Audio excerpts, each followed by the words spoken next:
knocking at your door.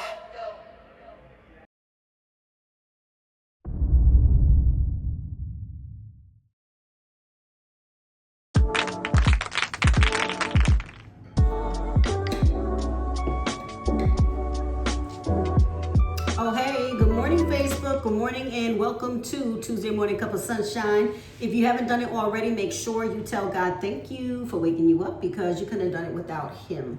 This morning Cup of Sunshine, I'm just trying to come across your timeline and give you a little bit of encouragement, get you on your way, start your day, and hopefully encourage myself as I encourage you as well. Because Lord knows fair exchange is no robbery, and I truly, truly need it.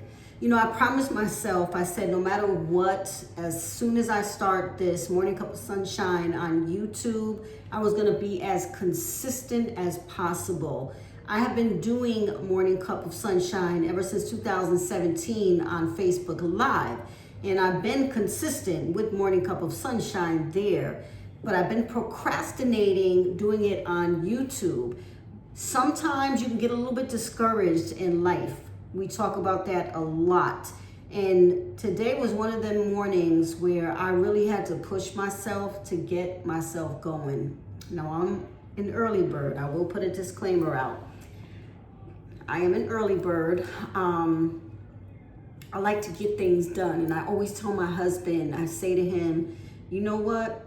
I'm not working right now, a 9 to 5, so to speak. I'm not working at all right now, put it like that.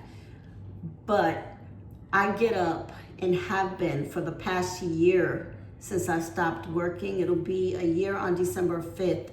I get up at 6 o'clock in the morning. Every morning I get dressed as though I'm going to work because my logic is I gotta get ready if I stay ready, right?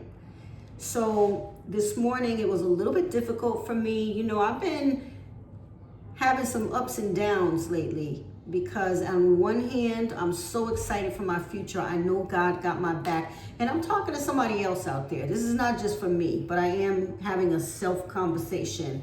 This is for somebody out there that you guys have been a little bit discouraged in life. Maybe you're not happy with your job. Maybe you're contemplating changing your career or going back to school, whatever the case may be. Just listen, trust me. I'm trying to navigate through this thing on YouTube, but you guys are going to understand and we're going to get to know each other, okay? But you got to drop comments. You got to drop some comments and suggestions, and, you know, if you want to come on with me, we can do that too. But you'll get to know me. We talk about a lot of things. But this morning, I just needed that push. I started feeling sorry for myself. You know, you get into the woe is me mode where, oh my God, why are you doing this to me? Why can't you just give me what I want? And that is how my morning went. I get into these tantrums and I know God has it for me. It's like right there. It's like literally in my face. However, I know also that there are some things that I have got to get through in order to get to that thing that God has for me. So what happens is when you're feeling like that and you're discouraged and you wake up and you go to this humdrum job that you just hate, you just get up and you go because you know you have to pay bills, you know you need health insurance, but you know there's something else that's just egging at you inside and you feel so empty. You walk around, and we spoke about this in the pilot episode, you walk around with a smile on your face and people say, hey, how are you? Oh, I'm great. I'm awesome. You sip your coffee and robotically you go throughout your day as though everything is okay, but on the inside, you feel empty. That's because you're not operating within your purpose. I know for a fact right now, this is me operating within my purpose. Part of my purpose on this earth, and God has given me so many different gifts and talents, and this is for somebody, remember, I'm not just big up in myself, I'm big up in God, but there's somebody out there that needs to hear this. He has given me so many gifts and talents that are beyond measure. However, I cannot utilize those gifts and talents in a box. You feel me? So for me, going to a 9 to 5 job and being stuck, feeling like I'm in prison, it don't work for me. It just does not work for me, you know? And am I hurting? Heck yeah, I'm hurting. I feel worthless. I feel useless. You know, when you're not working, I've been working since I was 12 years old. And there's somebody out there that you feel the same way. It's like you're stuck between a rock and a hard place and you don't know what to do at this point in your life. Maybe you just lost your job and maybe you're feeling like, Dad, how am I going to pay my bills? Don't focus on the problem, okay? Because sometimes the problem is really not a problem. The problem was you being stuck in a job for 5, 10, 15, 20 years that you hated. And now you're at a point in your life where you know there's more for you. So losing the job could be God's way of redirecting you into your purpose, okay? But you have to be wise about it. You have to be smart. You have to listen to the small voice. I know y'all heard it, to the small voice of God when he guides you. Because see, the devil gives people blessings too. So in a moment where you're at your weakest, you can be at your weakest moment. You lost your job or you're in a job that you can't stand. So when you're feeling anxious, when you're feeling upset, when you're feeling envy, any type of emotion that is negative, that gives the devil a leeway, that gives him an in to come and distract you, to come and tempt you, to come into your life and show you things that already belong to you, that God has for you, but he's trying to give them to you prematurely. So at this point, you just have to stop. Just take a breath, okay? I know it's hard. Believe me, I'm right here with you. I had to make a complete lifestyle change. My husband, you know, thank God for my husband, but we had to make complete lifestyle change because I stopped working. So just take a breath, clear your head. Don't make any decisions on your emotions, okay? The worst thing you can do, or the worst place for you to be, is in your feelings. Because when you're in your feelings and you start making major decisions, that's when you start to dwindle down and fall into that rabbit hole, all right? Now, I'm going to cut this morning cup of sunshine super short today, but I promise you, the next morning cup of sunshine, we are going to delve into it. We're going to have a, what do we call it? A race to success. We're going to have a race to success. And it's not like that type of a race where you got to go fast and beat the next person, because you're running at your own pace. But the key is for this race to success is that you don't get too ahead of yourself.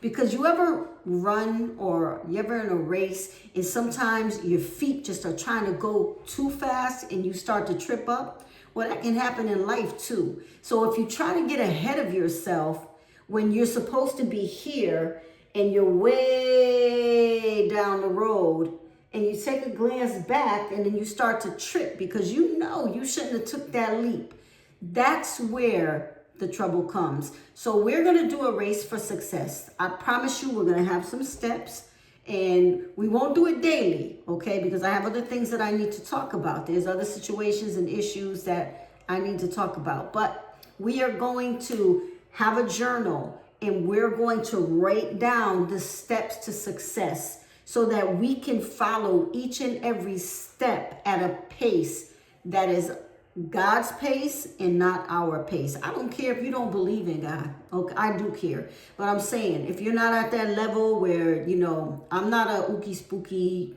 religious person. I'm a Christ believer. But we're going to do this so that we know that we're following the steps that God is preparing for us so that we can step into our blessing the right way, okay? They say the steps of a good man, and that's human, not just the gender man, that's human. The steps of a good man are ordered by God.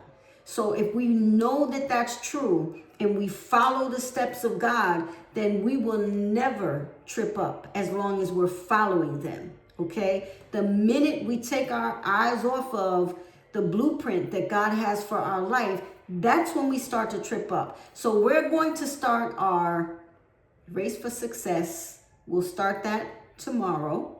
I promise you. Wednesday, we're going to have a whole journal of things to do. All right. So get ready and get excited for your future. Okay. I know I'm there too. I've had so many ups and downs this past year. It's ridiculous. People think, oh, you're not working, it must be great. Are you serious? Have you lost your rabbit mind? Do you know that bills still have to be paid? Food still has to go on the table. But God has took care of my husband and myself. So I can't complain. And that's how I know that I'm doing the right thing. See, I have a plan for my life. But God's plan has to come first. Okay? We'll talk more about that on Wednesday. I'm going to end this broadcast as I end every broadcast and tell you to drink plenty of water. Notice my water cup is bigger than my coffee cup, right?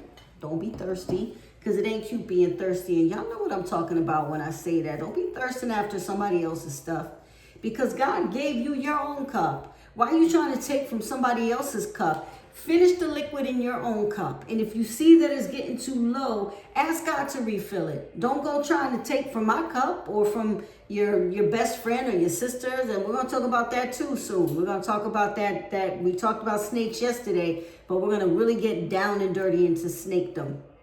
Okay? Because you know that's where the snakes live, in snakedom. But don't be thirsty. And make sure you keep your eyes in your own backyard. There's absolutely nothing in anybody else's backyard that belongs to you. That goes along with not being thirsty. You can't lust over somebody else's backyard, somebody else's husband, somebody else's wife, somebody else's position at the job, someone's house, their car. You have to take care of the things that God gave you. How you begging God for a house and you can't even take care of your studio apartment? It looked nasty as anything. Or that car you're driving. You're asking for a Benz when your Toyota has all types of French fries and all types of Skittles and everything stuck in between the seat. You don't even wipe the dashboard off. How are you getting mad because somebody else has those things, but you can't even take care of yours? Keep your eyes in your own backyard. Nurture what God gave you. And last but not least, make sure you smile, smile, smile, because you never know what that next person is going through. And you might be the only friendly face that they come across within a 24-hour period. Make sure you keep it kind. You don't got to get all crazy and, get on a knee and propose to anybody. Just keep it kind. Say good morning, good afternoon, good evening. How you doing? Are you okay?